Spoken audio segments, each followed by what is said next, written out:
அனைவருக்கும் வணக்கம். 12th ஹிஸ்ட்ரியில் ஒரு புதிய சமூக பொருளாதார ஒழுங்கமைவை எதிர்நோக்குதல் அப்படின்ற லெசன் பார்த்துட்டு இருந்தோம். அதில் ஏற்கனவே நம்ம பார்த்தீங்க அப்படின்னா வேளாண்மை பற்றியும் அதுக்கப்புறம் ஊரக வளர்ச்சி திட்டங்கள் பற்றியும் பார்த்துருப்போம். இந்த வீடியோவில் தொழிலக வளர்ச்சி பற்றி பார்க்குறோம். பொருளாதார வளர்ச்சிக்கு விரைவான தொழில்துறை வளர்ச்சி அடையணும் அப்படின்றதுல இந்தியா ரொம்ப உறுதியாக இருந்தாங்க. நம்ம பல்வேறு மொழிகளின் மூலமாக வளர்ச்சி அடைய முடியும் அப்படின்னு நினச்சாங்க. இந்தியா மாதிரி அதிகமாக மக்கள் தொகை இருக்கிற நாடுகளில் பல வகையான கச்சா பொருள் கிடைக்குது, விளையுது, அதிக உடல் உழைப்பு மிகுந்த செயலாக்க தொழில்களும் இருக்குது. இது எல்லாமே தொழில்துறை வளர்ச்சிக்கு ரொம்பவே நம்மளுக்கு ஹெல்ப்ஃபுல்லாக இருந்துச்சு அப்படின்னு சொல்லாங்க. ஆனால் காந்தியோட மாதிரி என்ன சொல்லுது அப்படின்னா கிராமப்புற வளர்ச்சிக்கு முக்கியத்துவம் கொடுத்தது. அதாவது குடிசை தொழில்கள் மூலமாக தான் உற்பத்தி செஞ்சாங்க அப்படின்னா கிராமப்புற வறுமையும் வேலையின்மையும் குறையும். கிராமப்புறத்தில் வறுமையும் வேலையின்மையும் குறையும் போது ஒட்டுமொத்த நாடும் வளர்ச்சி அடைந்ததாக கருதப்படும் அப்படின்னு நினச்சார் காந்தி. ஆனால் நேருவோட கருத்து இதோட மாறி இருந்துச்சு. அவர் என்ன சொல்கிறாரு அப்படின்னா அரசே பல்வகைப்பட்ட தொழில்களோட முன்னேற்றத்துக்காக மிகப்பெரிய கனரக தொழில்களை உருவாக்கணும் அப்படின்னு சொல்லிட்டு சொன்னார். அதுதான் நம்ம சமதர்ம சமூகம் அப்படின்னு சொல்கிறோம். அரசுக்கு சொந்தமாக இருக்கிற தொழிற்சாலைகளில் அடங்கிய ஒரு தொழில்துறை உருவாக்கணும் அப்படின்றதுல அரசு நிறைய இன்வெஸ்ட் பண்ணுவாங்க. ஓகேவா? எஃகு உற்பத்தியாக இருக்கட்டும், இடைப்பட்ட பொருள்களாக இருக்கிற இயந்திரங்களாக இருக்கட்டும், வேதியியல் பொருட்களாக இருக்கட்டும், உரங்களாக இருக்கட்டும், இந்த மாதிரியான முக்கியமான கனரக தொழில்களோட வளர்ச்சிக்கு கவர்மெண்ட் இன்வெஸ்ட் பண்ணுவாங்க. அப்படி இன்வெஸ்ட் பண்ணும்பொழுது மக்களுக்கு நல்லது நடக்கும், அதாவது எல்லாருக்குமே வளர்ச்சி இருக்கும் அப்படின்னு நினச்சாங்க. அதுவே தனியார் கையில் அப்படின்னு பார்க்கும்போது அவங்களுக்கு சுரண்டும் தன்மை உடையதாகவும் லாப நோக்கம் கொண்டதாகவும் இருப்பாங்க. அவங்களுக்கு மட்டும் அதே 1-2 முதலாளிகளுக்கு மட்டும் பயனளிக்கக்கூடியதாக இருக்கக்கூடாது அப்படின்னு சொல்லிட்டு முதலீட்டை கட்டுப்படுத்தினாங்க. தனியாரோட முதலீட்டை கட்டுப்படுத்தி கவர்மெண்ட்டுக்கிட்டே நிறைய ஷேர் இருக்க மாதிரி வச்சுக்கிட்டாங்க. அப்படி இருக்கும்பொழுது தான் கவர்மெண்ட்டுக்கு நிறைய மக்களுக்கான நலத்திட்டங்களை அவங்களுக்கு கொண்டு போய் அதாவது வருமானத்தை கொண்டு போய் சேர்க்க முடியும், வளர்ச்சி உருவாக்க முடியும், வேலை வாய்ப்பை பெருக்க முடியும் அப்படின்னு நினச்சாங்க. இது நேருவோட மாதிரி சமதர்ம கோட்பாடு அப்படின்னு சொல்லிட்டு சொல்கிறோம். ஓகேவா?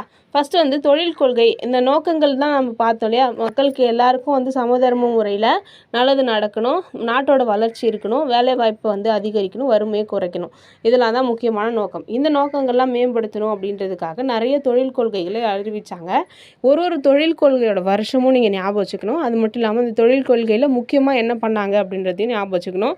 இது நம்மளுக்கு பொறுத்துக்க மாதிரியும் கேட்குறாங்க. அதே மாதிரி தொழில் கொள்கைகளை மட்டுமே மெயின்ஸில் கொஸ்டினாக கேட்பாங்க. ஓகேவா?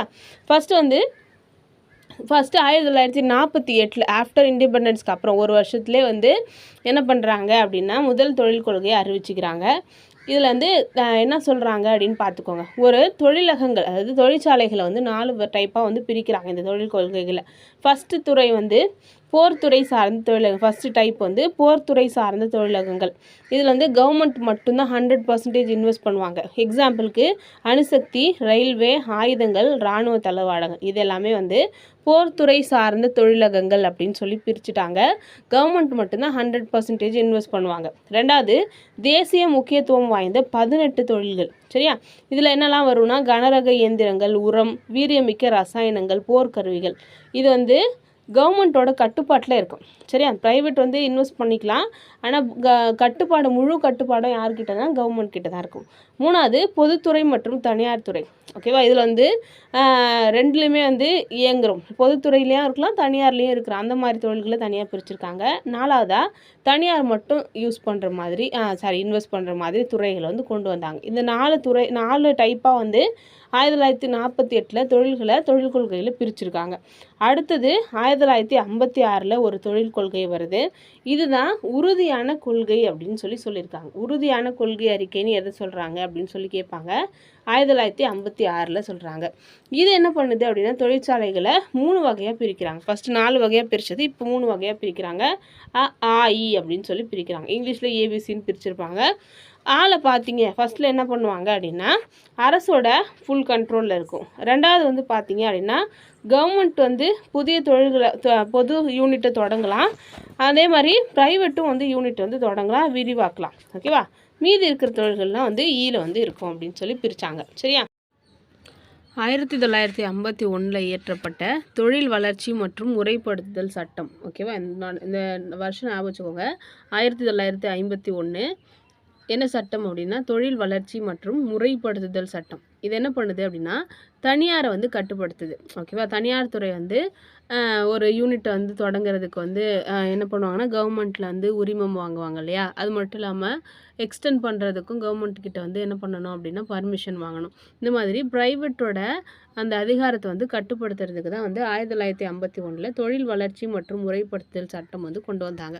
இந்த சட்டம் என்ன சொல்லுது அப்படின்னா கவர்மெண்ட்டு கிட்ட வந்து உரிமம் வாங்காமல் புதுசாக தொழிற்சாலை எதுவும் தொடங்க முடியாது ப்ரைவேட்டால். அதே மாதிரி இருக்கிற தொழிற்சாலையோட அந்த திறன், ஓகேவா, அந்த உற்பத்தி திறனோட அலகுகளையும் வந்து அதிகரிக்க முடியாது அப்படின்னு சொல்லி நிறைய கட்டுப்பாடுகளை விதிச்சுது. இந்த சட்டம் வந்து ரொம்பவே முக்கியமான ஒரு சட்டம். 1951 தொழில் வளர்ச்சி மற்றும் முறைப்படுத்துதல் சட்டம். அது வந்து ஒரு சட்டம். ஓகேவா? கொள்கை பார்த்துட்டு வந்து நடுவில் வந்து இந்த சட்டம் பற்றி பார்த்துருக்கோம். அடுத்தது 1973 ஒரு கொள்கை வந்து வெளியிடுறாங்க. இதில் என்ன சொல்கிறாங்கன்னா வளர்ச்சியில் பிராந்திய அளவில் இருக்கிற வேறுபாடுகள் ஏற்றத்தாழ்வுகளை குறைக்கணும். நகரத்தில் இருக்க தொழிற்சாலைகளுக்கு நல்ல வளர்ச்சியும் அதே மாதிரி கிராமப்புறத்தில் இருக்கிறதுக்கு கம்மியாக இருக்கு இல்லையா, அந்த மாதிரி இல்லாமல் ஏற்றத்தாழ்வுகளை குறைக்கணும். அதே மாதிரி கிராமத்துலேயும் பின்தங்கிய பகுதிகள்லேயும் வந்து பெரிய பெரிய தொழிற்சாலைகளை நிறுவனம் அப்படின்னு சொல்லி தொழிற்சாலைகளுக்கு ஊக்குவித்தாங்க. ஓகேவா? அதுக்கப்புறம் 1971 ஒரு கொள்கையை வெளியிடுறாங்க. 77. ஓகேவா? 77 கொள்கையை பார்த்தீங்க அப்படின்னா ஜனதா அரசாங்கத்தால் கொண்டு வரப்பட்ட கொள்கை. இது ரொம்ப ரொம்ப முக்கியம், நோட் பண்ணி வச்சுக்கோங்க. இதுக்கு முன்னாடி வந்து காங்கிரஸ் தான் இருந்துட்டு இருக்காங்க. இப்போ வந்து ஜனதா ஆட்சி வருது 1977. ஒரு 3 வருஷம் தான் அவங்க இருப்பாங்க. அப்படி இருக்கும் பொழுது என்ன சொல்கிறாங்க அப்படின்னா கிராமப்புறங்களில் இதுங்க வந்து ஜனதா அரசாங்கம் பார்த்தீங்க அப்படின்னா காந்திய கொள்கைகளை பின்பற்றுவாங்க. அப்போ ஊரக பகுதிகளையும் கிராமப்புறங்களையும் மேம்படுத்தணும், சிறு தொழில்களை வளர்ச்சி அடைக்கணும் அப்படின்னு சொல்கிறதுக்காக இந்த கொள்கையை வந்து வெளியிட்டிருக்காங்க. அவங்க 3 வருஷம் இருந்துட்டு போயிடுவாங்களா, திரும்பி காங்கிரஸ் வருவாங்க. 1980 ஒரு அறிக்கையை ஒரு கொள்கையை வெளியிடுறாங்க. இதில் என்ன சொல்கிறாங்கன்னா சமச்சீரான வளர்ச்சியை பேணுவது இலக்கு அப்படின்னு சொல்லி கொண்டு வராங்க. சரியா? எல்லாருக்குமான வளர்ச்சி அப்படின்னு சொல்லிட்டு கொண்டு வர்றது 1980. மற்றபடி எல்லாமே பார்த்தீங்க அப்படின்னா பொதுத்துறை, தனியார் துறை இதெல்லாம் வந்து ஒரே மாதிரி தான். முன்ன எப்படி கட்டுப்பாடுகள் இருந்துச்சோ அதே மாதிரி தான் இருந்திருக்கு. சந்தை பொருளாதாரத்தில் பிற தலையீடுகளும் இருந்துச்சு அப்படின்னு சொல்கிறாங்க. என்னென்னா தனியார் துறையில் தயாரிக்கப்படுற சிமெண்ட் போன்ற இடுபொருட்களை ரேஷன் கடையில் பங்கீட்டு முறையில் கொண்டு வந்தாங்க. தனி நபர்கள் வீடு கட்டுறதுக்கும் வந்து அனுமதி வாங்கணும் இப்போ கவர்மெண்ட்டு அப்படின்ற மாதிரி இருந்துச்சு. அதே மாதிரி உரிமம் வழங்கல் கொள்கையின் கீழே நுகர்பொருட்களோட உற்பத்தி கடுமையாக கட்டுப்படுத்தப்பட்டது. இவ்வளோ தான் வந்து உற்பத்தி செய்யணும் அப்படின்னு சொல்லி.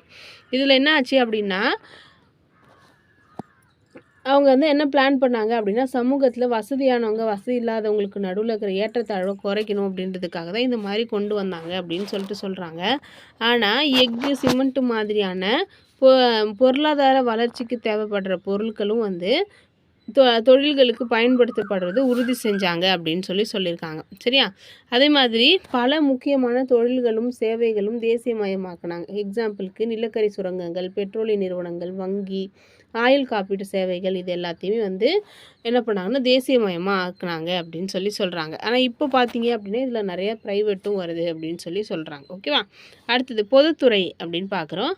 1951 ஓகேவா, அதாவது குடியரசு ஆனதுக்கப்புறம் 5 பொதுத்துறை நிறுவனங்கள் தான் இருந்தது. இது ரொம்ப முக்கியம், நோட் பண்ணி வச்சுக்கோங்க. 1951 எத்தனை பொதுத்துறை நிறுவனங்கள் இருந்துச்சு? 5 இருந்துச்சு. அதுவே 2012 இது எத்தனையாக மாறுச்சுன்னா 225 மாறியிருக்கு. ஓகேவா? அடுத்தது 1951 இவங்களோட இன்வெஸ்ட்மெண்ட் எவ்வளோ இருந்துச்சு அப்படின்னு பார்த்தீங்கன்னா வெறும் 29 கோடியாக இருந்துச்சு.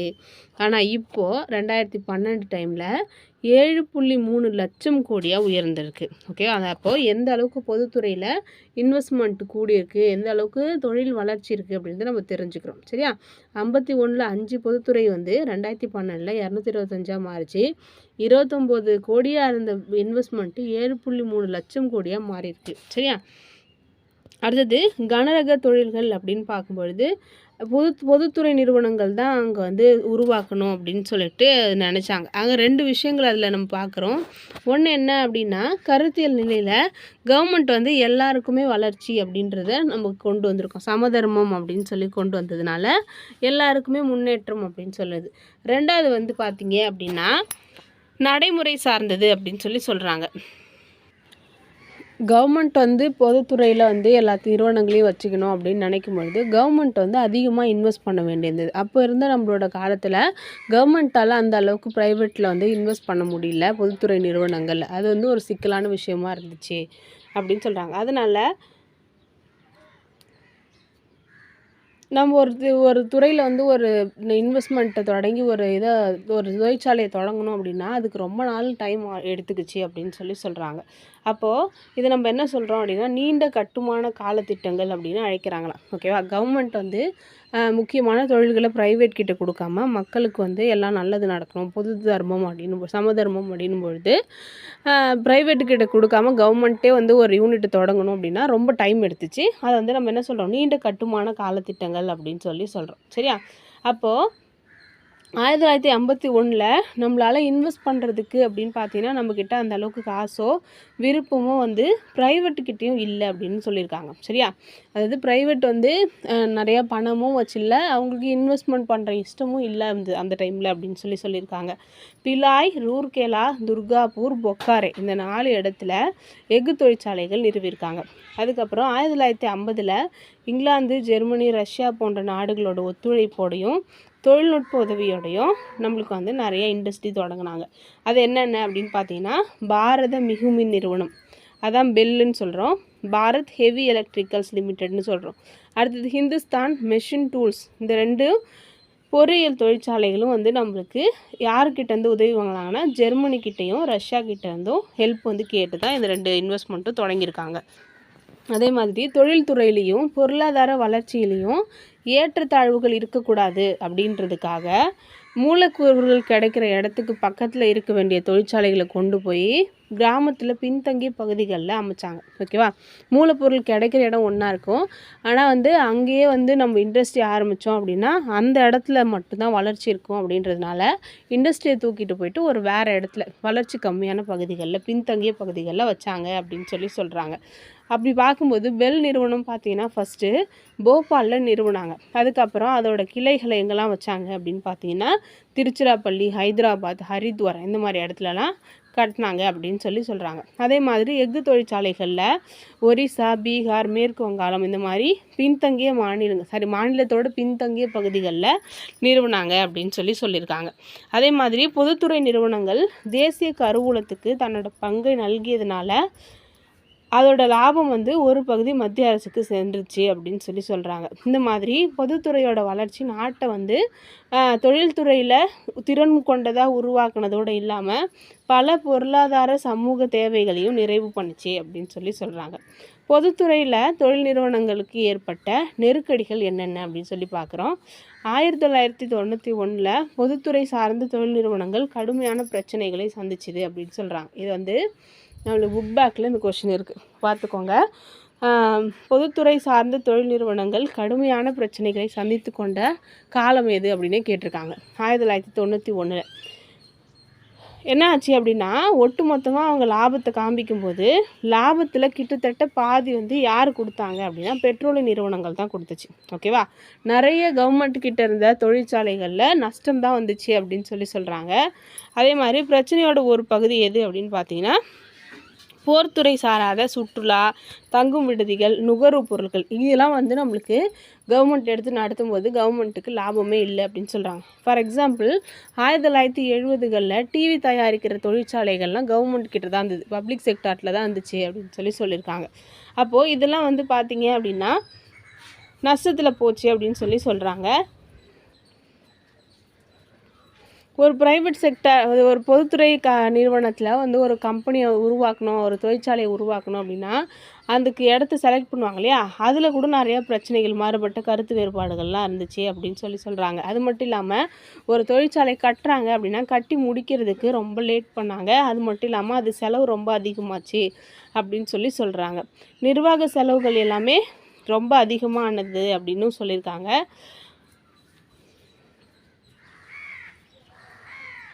அதே மாதிரி பொதுத்துறை நிறுவனங்களால் உற்பத்தி செய்யப்படுற இடைநிலை பொருட்கள் தனியார் துறையில் உள்ளீடுகளாக பயன்படுத்துறது போது நம்மளுக்கு வந்து அது வந்து ஒரு அர்த்தமற்ற விஷயமாக மாறுது. நம்ம வந்து தயாரித்து அதை வந்து ப்ரைவேட் வந்து என்ன பண்ணுறாங்க அப்படின்னா அதை எடுத்து மறுபடியும் மாற்றி அவங்க வந்து லாபம் சம்பாதிக்கிறாங்க. ஓகேவா?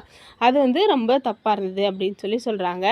கனரக தொழிற்சாலைகளில் தொழில்நுட்பம் அப்படின்னு பார்க்கும்பொழுது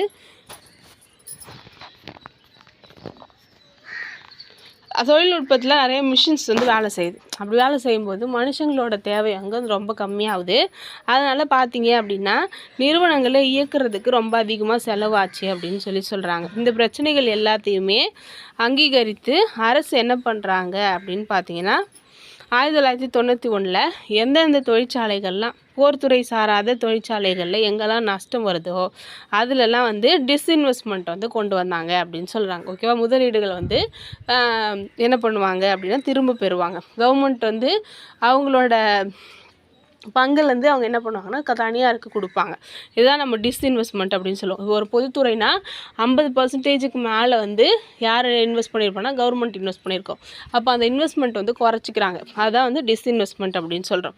அனைத்து குறைபாடுகளுக்கு மத்தியிலையுமே பார்த்தீங்க அப்படின்னா கனரக தொழில்களை நிறுவுறதன் மூலமாக நீண்ட கால தொழில்துறை திறனை வளர்ப்பதில் கவனம் செலுத்துறதன் மூலமாக இந்த தொழில்மயமாக்கும் செயல் திட்டம் இந்தியாவை வந்து ஒரு நவீன தொழில்துறை பொருளாதார நாடாக மாற்றுச்சு அப்படின்னு சொல்லியிருக்காங்க. அடுத்தது தாராளமயமாக்கல் பற்றி பார்க்குறோம். ரொம்ப ரொம்ப ரொம்ப முக்கியமான ஒரு டேர்மு 1991 கொண்டு வந்தாங்க. இதுதான் வந்து நம்மளோட தொழில் கொள்கையில் மிக முக்கிய மாற்றத்தை ஏற்படுத்திய ஒரு கொள்கை அப்படின்னு சொல்கிறோம். இதில் என்ன பண்ணுவாங்க அப்படின்னா உரிமங்கள் வழங்குறதுல வந்து நிறைய கட்டுப்பாடுகள் இருந்துச்சு இல்லையா? அந்த கட்டுப்பாடுகள் நீக்குனாங்க. தாராளமயமாக்கப்பட்ட பொருளாதாரத்தை நோக்கி நகர்ந்தாங்க. தனியார் துறைக்கு பங்களிப்பை அதிகரித்தாங்க அப்படின்னு சொல்கிறாங்க. அதே மாதிரி எந்தெந்த இண்டஸ்ட்ரிலாம் செயல்படாமல் இருக்கோ, தொழிற்சாலைகள்லாம் எங்கெல்லாம் செயல்படாமல் இருக்கோ அதெல்லாம் மூடினாங்க. ஓகேவா? அதுக்கப்புறம் எந்தெந்த தொழிற்சாலைகள்லாம் நம்மளுக்கு லாபம் வரலையோ கவர்மெண்ட்டுக்கு அங்கெல்லாம் டிஸ்இன்வெஸ்ட்மெண்ட் ப்ரோக்ராம் வந்து பண்ணிக்கிட்டாங்க அப்படின்னு சொல்கிறாங்க. அப்போது பொதுத்துறையோட பங்கு வந்து குறைஞ்சிது அப்படின்னு சொல்கிறாங்க. இதனால் நாட்டோட பொருளாதாரம் குறித்த மனப்போங்கில் நுகர்வோர் கண்ணோட்டத்தில் மிகப்பெரிய மாற்றம் உண்டாச்சு அப்படின்னு சொல்கிறாங்க. பொருட்களும் சேவைகளும் கிடைப்பதன் மூலமாக வளர்ந்து வரும் மத்திய தர வர்க்கம் ஆசைப்பட்ட உயர்ந்த வாழ்க்கை தரத்துக்கு போனாங்க அப்படின்னும் போது குறைந்த வருமானம் கொண்ட குடும்பங்களால் கூட சில பொருட்களை வாங்க முடிஞ்சுது இந்த மாதிரிலாம் பண்ணும்பொழுது அப்படின்னு சொல்லியிருக்காங்க. நல்ல விஷயத்தில் பார்க்கும்பொழுது தாராளமயமாக்கும்போது இந்தியா வந்து நிறைய அந்நிய நாடுகள் வந்து முதலீட்டை வந்து ஈர்க்கிற இடமா இந்தியா வந்து மாறிச்சு. மாநில அரசுகள் தொழில் செய்கிறத எளிதாக்குறதுக்காக நிறைய கட்டுப்பாடுகளை தளர்த்தினாங்க. அது மட்டும் இல்லாமல் ஒவ்வொரு மாநிலமும் எங்கள்கிட்ட வந்து பிஸ்னஸ் பண்ணுங்க அப்படின்னு விளம்பரம் செஞ்சாங்க. இது எல்லாமே வந்து ஒரு நம்மளுக்கு செல்வ செழிப்பான ஒரு சூழலை ஏற்படுத்துச்சு அப்படின்னு சொல்கிறாங்க. அது மட்டும் இல்லாமல் பொருளாதாரம் குறித்து புள்ளி விவரங்களை பார்க்கும் பொழுது இந்த மாதிரி செய்யும்போது நம்மளோட வளர்ச்சி வந்து நம்மளால் பார்க்க முடியுது அப்படின்னு சொல்லியிருக்காங்க. எதிர்மறை பிரச்சனை அப்படின்னு பார்க்கும் பொழுது தாராளமயமாக்கலும் உலகமயமாக்கலும் வந்து அதிகமாக ஊதியம் பெறவங்களுக்கும் குறைவாக ஊதியம் பெறவங்களுக்கும் நடுவில் இருக்கிற வித்தியாசத்தை அதிகரிச்சுது, ஏற்றத்தாழ்வு வந்து அதிகரிச்சுது அப்படின்னு சொல்கிறாங்க. அதே மாதிரி பெரிய பெரிய நிறுவனங்களில் ஊதிய உச்சவரம்புகள் இல்லாமல் இருக்கிறதுனால அங்கே இருக்கிற ஊதியம் பெறும் அதிகாரிகளுக்கும் அங்கே கீழே வேலை செய்கிறவங்களுக்கும் நடுவில் ஏற்றத்தாழ்வுகள் ரொம்ப அதிகமாக இருந்துச்சு அப்படின்னு சொல்லியிருக்காங்க. முறை சார்ந்த தொழில்களில் புதிய வேலை வாய்ப்புக்கான வாய்ப்பு ரொம்ப கம்மியாக இருக்குது அப்படின்னு சொல்லியிருக்காங்க. அப்படியான வாய்ப்பு முறைசாரா தொழில்களில் தான் அதிகமாக இருக்குது அப்படின்னு சொல்கிறாங்க. அதே மாதிரி இந்த 2 துறைகளுக்கும் நடுவுலையும் ஏற்றத்தாழ்வுகள் ரொம்ப அதிகமாகிடுச்சு அப்படின்னு சொல்கிறாங்க. இருந்தாலும் தாராளமயமாக்கலின் அளவு வந்து நம்மளோட சுதந்திர பொருளாதாரத்தை ஆதரிப்போர் மற்றும் இடதுசாரி பொருளாதார நிபுணர் 2 பேருக்குமே சந்தோஷத்தை கொடுக்கல அப்படின்றது சொல்லியிருக்காங்க. சில பேர் என்ன சொல்கிறாங்க அப்படின்னா கவர்மெண்ட் இன்னுமே கூட தாராளமயமாக்கலை வந்து கொண்டு வரலாம் அப்படின்னு சொல்கிறாங்க. ஆனால் சில பேர் கவர்மெண்ட் வந்து மக்களுக்கு நல்லது செய்யாமல் அது தன்னோட பங்கு விலக்கிக்கிறதன் மூலமாக மக்களை வந்து ஏமாத்துது அப்படின்னு சில பேர் சொல்கிறாங்க அப்படின்னு சொல்லியிருக்காங்க. ஓகேவா? இது வரைக்கும் நம்ம பார்த்து தொழில்துறையில் பற்றி முக்கியமான விஷயங்களை பார்த்தோம். அடுத்து 5 ஆண்டு திட்டங்கள் பற்றி பார்க்குறோம். 5 ஆண்டு திட்டங்கள் மூலமாக வளர்ச்சிக்கு திட்டமிடுறதுல இந்தியா வந்து சோவியத் யூனியனை வந்து முன்னுதாரணமாக எடுத்துக்கிட்டாங்க. ஓகேவா? சோவியத் யூனியனில் தான் இதுக்கு முன்னாடி 7 ஆண்டு திட்டங்கள் அப்படின்னு சொல்லி கொண்டு வந்து அவங்க வந்து முன்னேறினாங்க. அதை பார்த்து தான் இந்தியா வந்து இம்ப்ரெஸ் ஆகி எடுத்துக்கிட்டாங்க அப்படின்னு சொல்லி சொல்கிறாங்க. பொருளாதாரத்தை வளர்க்குறதுக்காக திட்டங்களை வடிவமைக்க 1950 திட்டக்குழு உருவாக்குனாங்க. ஒவ்வொரு திட்டமும் பொருளாதார செயல்பாடுகளையும் எதிர்கால வளர்ச்சிக்கு கிடைக்கப்பெறும் மூல வளங்களையும் மதிப்பீடு செஞ்சுது அப்படின்னு சொல்லி சொல்கிறாங்க. அரசாங்கத்தோட முன்னுரிமைக்கு ஏற்றவாறு இலக்குகளை நிர்ணயம் பண்ணாங்க. என்னென்ன பார்த்தீங்கன்னா வேளாண்மை, தொழிலகம், ஆற்றல், சமூக துறைகள், தொழில்நுட்பம், முழுமையான பொருளாதார வளர்ச்சி, இது எல்லாமே குறிக்கோளாக கொண்டு பல்வேறு துறைகளுக்கு நிதியை வந்து ஒதுக்கீடு செஞ்சாங்க. அது மட்டும் இல்லாமல் தன்னிறைவு பொருளாதாரத்தை உருவாக்குறது அப்படின்றது இந்த திட்டமிடுதலோட ஒரு முக்கியமான நோக்கமாக இருந்துச்சு. ஓகேவா? 1951 to 56 தான் வந்து ஃபஸ்ட்டு 5 ஆண்டு திட்டம் கொண்டு வந்தாங்க. இது வரைக்கும் ஒரு 12 5ஆண்டு திட்டங்களை நம்ம நிறைவேற்றிருக்கோம். இது இல்லாமல் 1966 to 69 3 ஆண்டுகளுக்கு வந்து நம்ம ஓராண்டு திட்டங்களை கொண்டு வந்திருக்கோம். ஒரு திட்டத்துக்காக முன்மொழியப்பட்ட ஒரு முதலீடு பொதுத்துறை மற்றும் தனியார் துறை 2 துறைக்குமான முதலீடுகளை கணக்கில் எடுத்துக்கிட்டாங்க. முதலாவது 5 ஆண்டு திட்டத்தில் மொத்த முதலீடு பார்த்திங்கன்னா 3870 கோடி. அதுவே 11வது 5 ஆண்டு திட்டத்தோட முதலீடு அப்படின்னு பார்த்தீங்கன்னா 36.44 லட்சம் கோடியை தாண்டுச்சு. ஓகேவா? அப்போ ஒரு 60 வருஷத்தில் இந்திய பொருளாதாரம் எந்த அளவுக்கு வளர்ந்துருக்கு அப்படின்றத நம்ம இதில் வந்து தெரிஞ்சுக்கிறோம் அப்படின்னு சொல்லியிருக்காங்க. 2வது 5 ஆண்டு திட்டத்துலேருந்து 6வது 5 ஆண்டு திட்டம் வரைக்கும் பார்த்தீங்க அப்படின்னா மொத்த முதலீட்டில் நம்மளோட பொதுத்துறையோட பங்கு, கவர்மெண்ட்டோட பங்கு வந்து 60லேருந்து 70% வரைக்கும் இருந்துச்சு. ஆனால் 7வது 5 ஆண்டு திட்டத்துலேருந்து பார்த்தீங்க அப்படின்னா கவர்மெண்ட்டோட இன்வெஸ்ட்மெண்ட் குறைஞ்சி ப்ரைவேட்டோட இன்வெஸ்ட்மெண்ட் வந்து கொஞ்சம் கொஞ்சமாக அதிகரிச்சுது அப்படின்னு சொல்லியிருக்காங்க. முதலாவது 5 ஆண்டு திட்டத்தில் வேளாண்மையை வளர்க்குறதுக்கு வேளாண் உற்பத்தியில் கவனம் சொன்னாங்க. மொத்த முதலீட்டில் 31% வேளாண்மைக்கும் நீர்ப்பாசனத்துக்கும் ஒதுக்குனாங்க. அதுக்கப்புறம் அந்த திட்டங்கள்லாம் பார்த்தீங்க அப்படின்னா தொழில்துறைக்கு முக்கியத்துவம் கொடுத்தாங்க அப்படின்னு சொல்கிறாங்க. அப்போது வேளாண்மைக்கான பங்கு வெறும் 20%, 24% இதுக்கு நடுவில் தான் இருந்திருக்கு. ஓகே, 20, 21, 22, 23, 24 இந்த டைமில் தான் இருந்தது அப்படின்னு சொல்கிறாங்க. 11வது 5 ஆண்டு திட்டத்தில் அது வந்து இன்னுமே குறைஞ்சி வேளாண்மைக்கு வெறும் 20% தான் இன்வெஸ்ட் பண்ணாங்க அப்படின்னு சொல்கிறாங்க. 2வது 5 ஆண்டு திட்டம் வந்து மகள நோபிஸ் திட்டம் அப்படின்னு சொல்லுவோம். 1956லேருந்து 61 வரைக்கும் அதில் வந்து பொருளாதாரத்தை முன்னேற்றம் அடைகிறதுக்கு அவர் என்ன பண்ணார் அப்படின்னா கனரக தொழிற்சாலைக்கு முக்கியத்துவம் கொடுத்தாரு. ஓகேவா? முதலாவது 5 ஆண்டு திட்டத்தில் தொழில்துறைக்கு வெறும் 6% தான் இன்வெஸ்ட் பண்ணாங்க. அதுவே 2வது திட்டத்துக்கு அப்புறம் தொழில்துறையில் 24%க்கு இன்வெஸ்ட் பண்ணுறாங்க அப்படின்னு சொல்கிறாங்க. அதுக்கப்புறம் மறுபடியும் 6வது திட்ட காலத்தில் மறுபடியும் இது என்ன பண்ணுது அப்படின்னா குறைஞ்சிக்கிட்டே வந்தது அப்படின்னு சொல்லியிருக்காங்க. இதுக்கு ஏன் அப்படின்னு சொல்கிறாங்க அப்படின்னா ஒரு வேளை அதில் இன்வெஸ்ட் பண்ணதெல்லாம் முடிஞ்சிருக்கும் அப்படின்னு சொல்லியிருக்காங்க. இன்வெஸ்ட் பண்ண வேண்டியதெல்லாம் இன்வெஸ்ட் பண்ணியிருக்கோம் ஏற்கனவே அப்படின்றதுனால குறைஞ்சிருக்கலாம் அப்படின்னு சொல்லியிருக்காங்க. எரிபொருள் மின்சக்திக்கான முதலீடு முதல் 4 திட்டங்களும் ரொம்ப கம்மியாக இருந்துச்சு அப்படின்னு சொல்கிறாங்க. இதனால் நாட்டில் மின்சார தட்டுப்பாடு ரொம்ப அதிகமாக இருந்திருக்கு. ஓகேவா? எரிபொருளுக்காக மின்சக்திக்காக கரண்ட்டுக்காக இன்வெஸ்ட் பண்ணுறது முதல் 4 5 ஆண்டு திட்டங்களில் ரொம்ப கம்மியாக இருந்துச்சு. அதனால தான் நிறையா மின்சார தட்டுப்பாடு இருந்துச்சு அப்படின்னு சொல்கிறாங்க. ஓகேவா?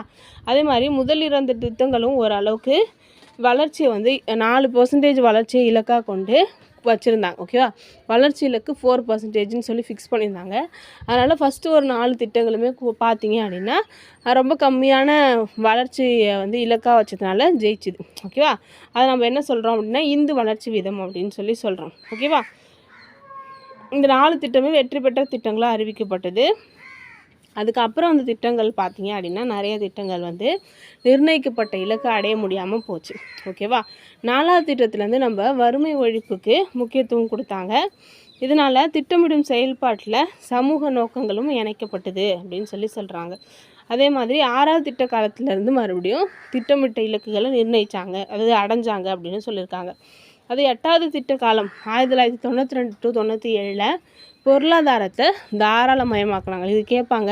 1991 தான் நம்ம அந்த சொன்னோம்ல எல்பிஜி அப்படின்னு சொல்லி அது லிபரலைசேஷன், குளோபலைசேஷன், ப்ரைவேட்டைசேஷன் நடந்துச்சு 1991. அது எந்த ஐந்தாண்டு திட்டம்னு கேட்பாங்க. 1992 to 97 அதாவது 8வது ஐந்தாண்டு திட்டம். சரியா? அப்போலேருந்து வளர்ச்சி விகிதம் 7% அதிகமாக இருக்குது அப்படின்னு சொல்கிறாங்க. இந்த மாதிரி திட்டங்கள்லாம் பார்த்தீங்க அப்படின்னா அனைவரையும் உள்ளடக்கிய நியாயத்துடன் கூடிய நீண்ட கால வளர்ச்சிக்கு அதிகமான முக்கியத்துவம் கொடுத்துச்சு அப்படின்னு சொல்கிறாங்க. இந்தியாவில் ஐந்தாண்டு திட்டங்களோட செயல்பாடுகள் குறித்து நிறைய நேர்மறையான கருத்துக்களும் இருக்குது, எதிர்மறையான கருத்துக்களும் இருக்குது. நேர்மறையான கருத்துக்கள் அப்படின்னு பார்க்கும்பொழுது சாதனைகள்னு சொல்லலாம். ஐந்தாண்டு திட்டங்கள் மூலமாக நம்மளால் பொருளாதாரத்தை விரிவுபடுத்த முடிஞ்சுது. ஓகேவா? அது மட்டும் இல்லாமல் நம்மளோட தேசிய வருமானத்துலேயும் சரி, தனிநபர் வருமானத்துலேயும் ஒரு நல்ல வளர்ச்சி இருந்தது. தொழிற்சாலைகளோட உற்பத்தி அதிகரிச்சுது. ஓகேவா? அதே மாதிரி வேளாண்மையில் பார்த்தீங்க அப்படின்னா நவீன இடுபொருள்களை பயன்படுத்துறது அதிகரிச்சுது. வேளாண் உற்பத்தியும் அதிகரிச்சுது. அதிக அளவில் பன்முகப்படுத்தப்பட்ட பொருளாதாரமாக நம்மளோட பொருளாதாரம் மாறுச்சு.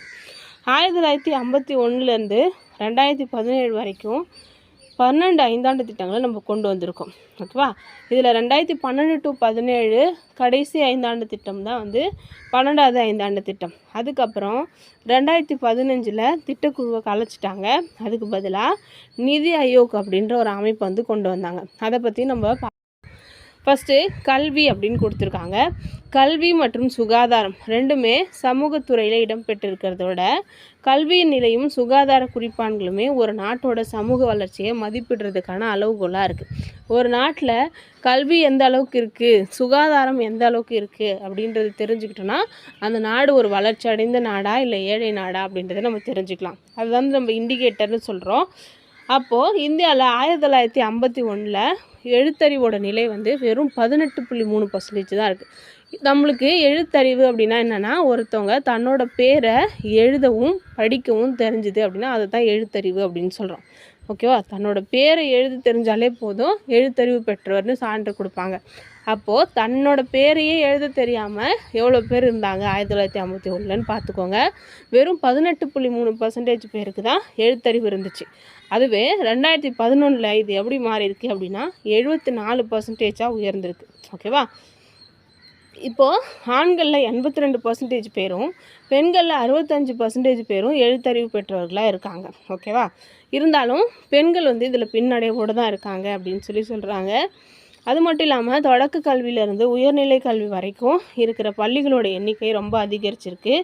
மேற்படிப்பு மையங்களோட எண்ணிக்கையும் அதிகரிச்சிருக்கு. 2014 to 15 நம்மளோட நாட்டில் 12.72 லட்சம் தொடக்க பள்ளிகளும் உயர் தொடக்க பள்ளிகளும் இருந்திருக்கு.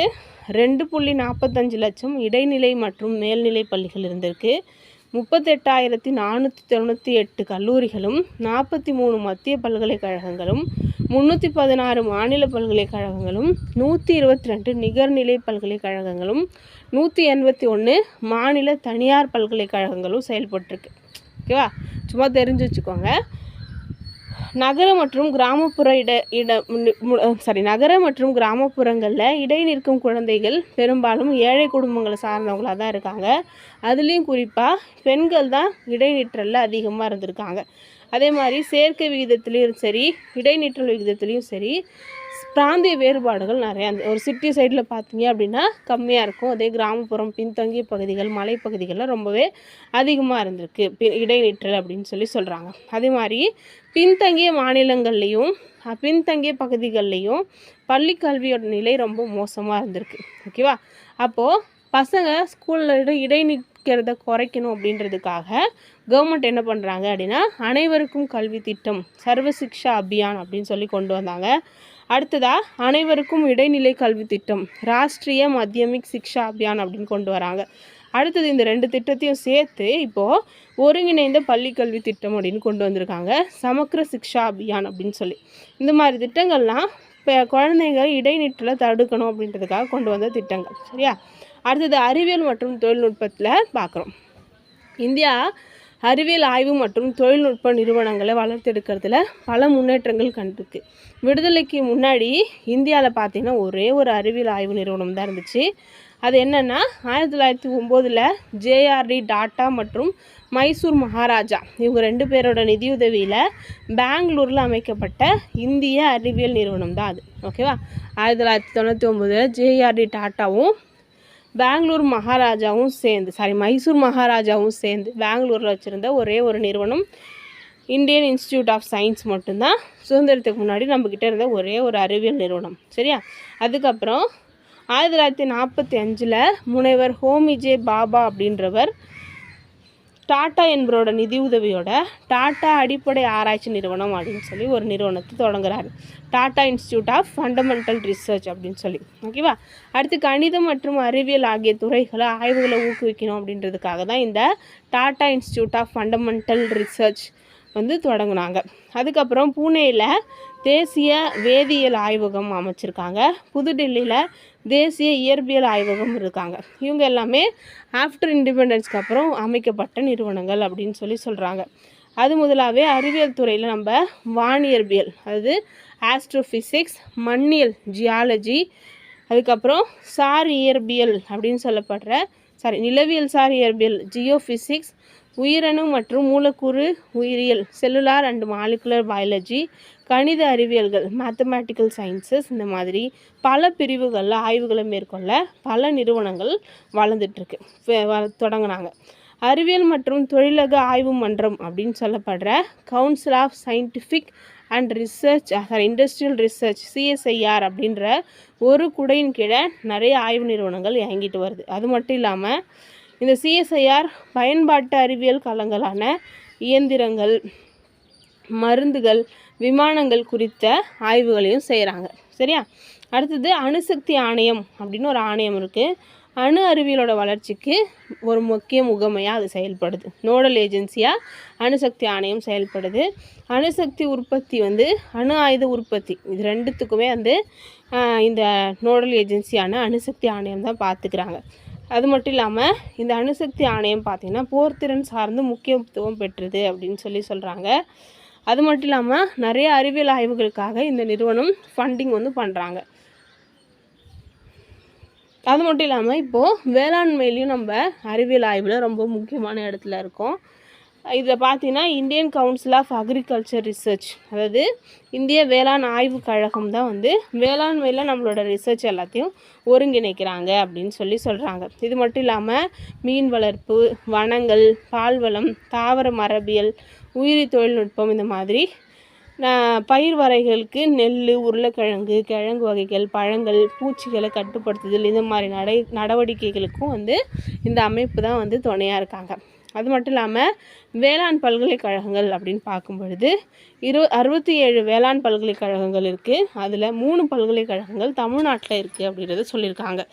அதுக்கப்புறம் இந்திய தொழில்நுட்ப நிறுவனங்கள் அப்படின்னு சொல்லப்படுற இந்தியன் இன்ஸ்டிடியூட் ஆஃப் டெக்னாலஜிஸ், அது பொறியியலில் வெவ்வேறு பிரிவுகளுக்காக ஆய்வு செய்கிற நிறுவனங்கள் அப்படின்னு சொல்கிறோம்.